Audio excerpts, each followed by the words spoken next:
Hi, Jim. Hey, Greg. So my name is Greg Rockwell with Jubilee Housing. I'm the Director of Development with Jim Knight, our President and CEO. Jim, how are you? I'm doing well. I hope you are. I am too. So COVID-19 has impacted lots of nonprofits and how they do business. How has it impacted Jubilee and our operations? Yeah, significantly. I mean, the work of providing diverse, compassionate community where everyone can thrive, our core mission is still up and running, but we are impacted. I would say that a good portion of our team is now teleworking, working from home. And some of the work goes on, the essential work goes on site, caring for properties, distributing resources like food. So it's a tough balance. A lot of this work can be done remotely, but so much of it requires on-site care. Yeah, how I are think you of managing that risk of the balance of risk versus mission? Yep. Risk versus mission is, I think, the name of the game for so many of us right now.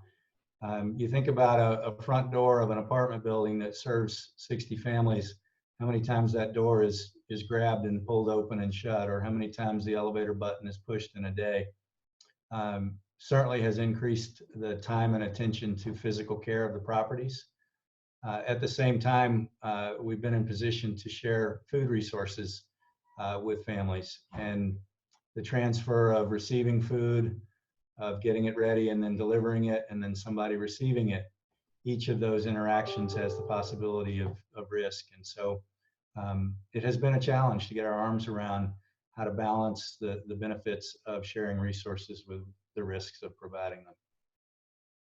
So there's a lot that is challenging about this moment, and there's a lot of anxiety and a lot of things to get discouraged about. But what for you and our community have you seen that has been uplifting or encouraging? Well, there are a bunch of things, Greg. One of them is watching our talented teams sort of remake themselves on the fly here. So much of our work is supporting families and kids kindergarten to 12th grade, and those getting ready to go to college. And so with schools closed, our after-school programming is closed, and kids are disconnected. So our team has had to rethink relationships and support. So whether it's the use of a new app called Remind, where we can be in contact with a push of a button, or really reimagining the way that we do programming remotely over medium just like this, delivering content, being in connection, providing emotional support. Those are all critical things that our program teams are able to offer, and retooling them for this difficult time has been a real lift. How have you seen residents step up in unique ways? Well, that might be the best part. I guess it was 1 week into the shutdown, I received an email from one of our most active resident leaders, and she invited me to a prayer call that residents were hosting. And I tell you, I was feeling discouraged, a little bit isolated, quite bewildered. And the opportunity just to be on the call with so many voices who were sharing what reality was like, but also appealing to spirit and faith for guidance and support in tough times was really just what I needed. So that being with and helping each other, I think is so much of what it's all about. I'm also thinking of a resident who lives in our Mozart property who was coming to pick up her food one evening, and she saw bags with names of her neighbors on them, and she said, "Can I deliver these?" I said, "Sure, of course you can." In fact, she came for another round for residents who hadn't been on the list. So seeing people stick up for each other is really, I think, the most inspiring thing. Yeah, that's really beautiful.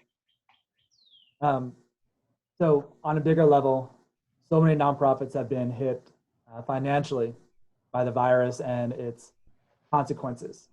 How has Jubilee been affected?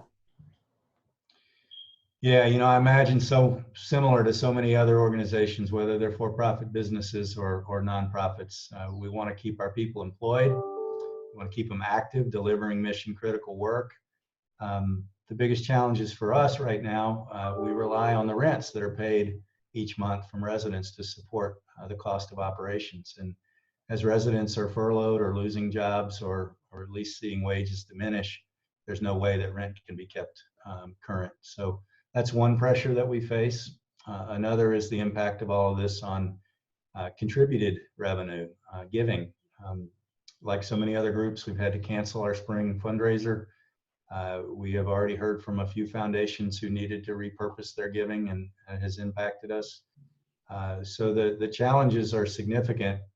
I am pleased to say that we are one of that lucky first groups who did receive Paycheck Protection Program money from the Small Business Administration.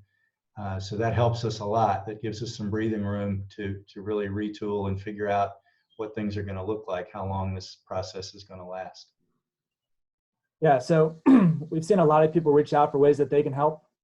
And so we've seen people provide meal access to residents, support with rent relief, and provide general operating support to Jubilee Housing as an organization, where we can use their dollars to have the most impact and serve the greatest need.